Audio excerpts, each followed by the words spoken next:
falar sobre o papel do Estado na proteção do cidadão, é importante traçar uma linha histórica desde o início até os dias atuais do Estado. A princípio, todos os indivíduos viviam em uma guerra de todos contra todos, como o próprio Hobbes falou, em que sempre prevalecia aquele que tinha mais força. Eles abrem mão dessa individualização em prol de um contrato social, no qual se tem a figura de um governante que iria administrar toda a vida política e toda a sociedade de determinado local. Com isso, mais para frente, vem o Estado absolutista, onde se tem a figura de um rei que concentra todo o poder em sua mão, em que a sociedade não tem muita liberdade, a sociedade está à mercê de um poder autoritário. Logo após vem o Estado liberal, com a Revolução Francesa, lá no século XIX. Ele vem trazendo a questão da propriedade, a questão do coletivo. Toda aquela Revolução Industrial trouxe a questão do coletivo. E o Estado atual, que é o Estado moderno e, em alguns países, o Estado democrático, em que se prevalece a democracia. Enfim, o papel do Estado na proteção do cidadão, tomando exemplo do Estado brasileiro, está previsto no artigo 6º da Constituição Federal de 1888, em que assevera direitos como propriedade, saúde, educação e, entre outros, direitos sociais. Esses direitos sociais têm que ser protegidos pelo Estado, porque a partir do momento que a sociedade tem o poder e dá o poder para o representante, para o governante, ele tem esse dever de proteger e de administrar todas as verbas públicas e todo o interesse público, todo o interesse social para o bem-estar da coletividade. E na prática não é isso que acontece.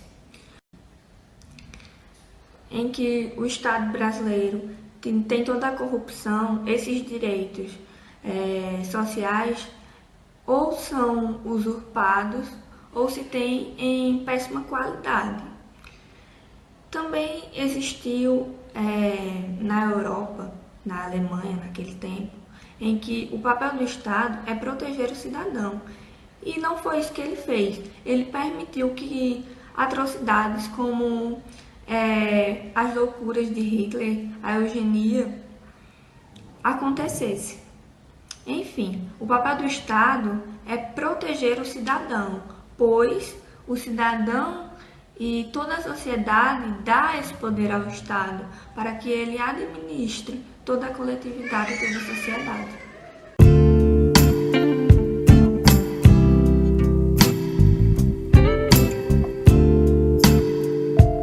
Relacionado aos conflitos dos direitos fundamentais, mais precisamente os direitos à vida e à liberdade de escolha, é importante salientar que os dois estão positivados na Constituição Federal, ambos no artigo 5º. No entanto, há alguns doutrinadores que entendem como esses conflitos, eles chamam como colisão de direitos fundamentais, e que esses conflitos eles estão carregados de princípios, no qual a própria doutrina ela não é unânime em distinguir eles, pois a Constituição Federal ela dispõe sobre os direitos à vida, à liberdade, à igualdade, à segurança, à propriedade, porém não dispõe sobre os conflitos que vai gerar futuramente entre eles. O próprio STF já discutiu sobre este tema, dizendo da seguinte maneira: nenhum direito fundamental é absoluto. Todos eles podem ser relativizados, caso a caso, de maneira condicionada. Ou seja, via de regra, não há uma hierarquia entre os direitos fundamentais, a não ser em casos especiais, em casos concretos, personalíssimos. O STF, para julgar estes casos, eles se baseiam pelos princípios da ponderação, que está fortemente ligado tanto com os princípios da proporcionalidade e tanto com os princípios da razoabilidade. Isto é, um direito ele não exclui o outro, ele apenas prevalece sobre o outro. Há casos que o direito à liberdade de escolha ele prevalece sobre a vida. Por exemplo, é o caso das testemunhas de Jeová e a transfusão do sangue. Ao meu ver, há 3 pontos que devem ser cobrados e que são de extrema importância. O primeiro ponto é quando o paciente está consciente, ou seja, o paciente ele pode ou não escolher se ele quer o tratamento. Isso é muito comum nas pessoas que sofrem com câncer, que muitas vezes estão abaladas emocionalmente e no momento elas não querem um tratamento. Aí podemos ver nesse exemplo, nesse caso concreto, que o direito à liberdade ela sobrepõe ao direito à vida. No segundo ponto, é quando o paciente está em iminente perigo. Este é o exemplo quando um paciente ele sofre um acidente automobilístico, onde não dá para saber o consentimento do paciente. É uma medida de extrema urgência. Então, portanto, diante da omissão da Constituição relacionada aos conflitos de direitos fundamentais, o STF vai usar de premissa os princípios que ponderam e proporcionam a realização da justiça e a pacificação social.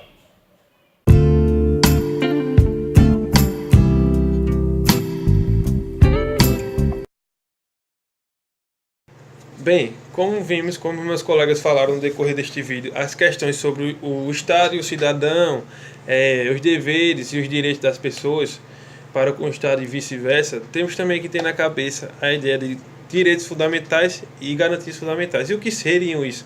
O que seria um direito fundamental e uma garantia constitucional? Bem, os direitos fundamentais são direitos previstos na Constituição com respaldo nos direitos humanos propriamente dito. E esses direitos têm que ser garantidos e protegidos pelo Estado. Ou seja, o Estado tem que proporcionar esses direitos visando uma vida digna para o cidadão. E quando isso não acontece, aí é que entra as questões das garantias constitucionais. Exemplo, eu tenho um direito fundamental, que seria o qual? O direito de locomoção, de liberdade, de ir e vir a qualquer lugar quando eu quiser. Pronto, se eu estou se eu estou no perigo de sofrer uma prisão ilegal, o meu direito de liberdade está sendo posto em risco por uma ilegalidade, uma coerção. Se eu não fiz nada, por que eu vou ser preso?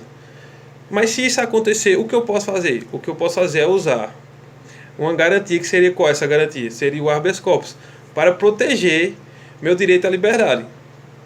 E o habeas corpus se encaixaria aí como um remédio constitucional, visando proteger os direitos fundamentais. E é isso que a garantia fundamental faz. Ela protege os direitos fundamentais das pessoas, dos cidadãos. Na questão dos direitos fundamentais ainda, temos que lembrar que a Constituição de 1888 foi conhecida como Constituição Cidadã, pois ela tem um aumento expressivo na questão de direitos fundamentais. Os direitos fundamentais estão no título 2 da Constituição, do artigo 5º ao 17º. E é isso.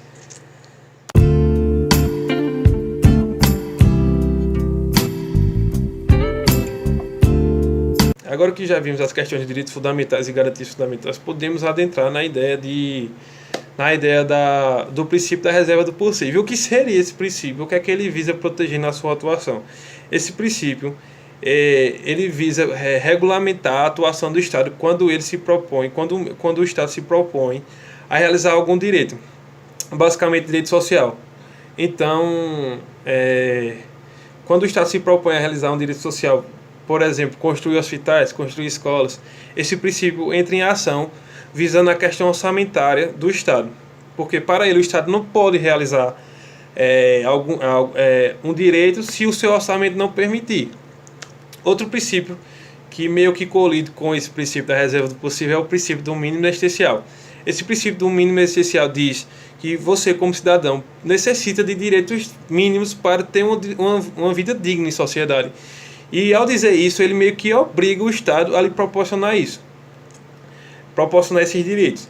Aí é que começa a problemática. Por quê? Porque como os direitos fundamentais aumentaram expressamente nos últimos anos, principalmente nessa Constituição, a Constituição de 88, o orçamento do Estado não conseguiu aumentar em conjunto com a questão dos direitos fundamentais. Ou seja, são muitos direitos e pouco orçamento para que o Estado se proponha a cumprir esses direitos. Aí muitas vezes esses direitos não são postos em prática por essa questão. Vale lembrar que se o Estado não realizar algum direito fundamental com a desculpa de que não tem orçamento, isso não o excusa da obrigação. Ele é obrigado constitucionalmente de cumprir esses direitos fundamentais.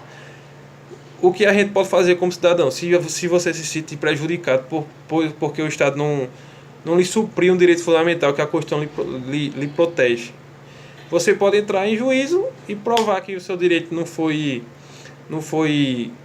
suprido, que o Estado não propôs aquele direito que está na Constituição, e fazer com que ele o proponha em juízo. Beleza? Valeu!